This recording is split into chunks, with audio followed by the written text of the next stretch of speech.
রহমতুল্লাহ। আপনারা দেখতে পাচ্ছেন চারিদিকে থই থই পানি, মাঝখানে আমরা অবস্থান করছি এবং আপনাদের পাঠানো আমানত হাদিয়া নিয়ে আমরা যাচ্ছি মানুষের কাছে।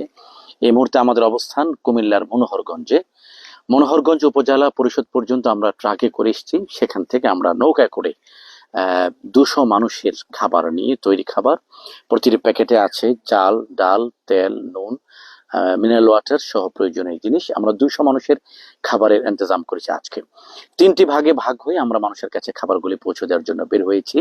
আমাদের সাথে 100 লোকের খাবার আছে ইনশাআল্লাহ তাআলা। আমরা এই গ্রামের যে বাড়িগুলি একেবারেই খুব গহীন জায়গাগুলিতে আছে, যেখানে প্রচুর পরিমাণ পানি, মানুষজন বের হতে পারছেন না, তাদের কাছে পৌঁছে দেওয়ার চেষ্টা করব।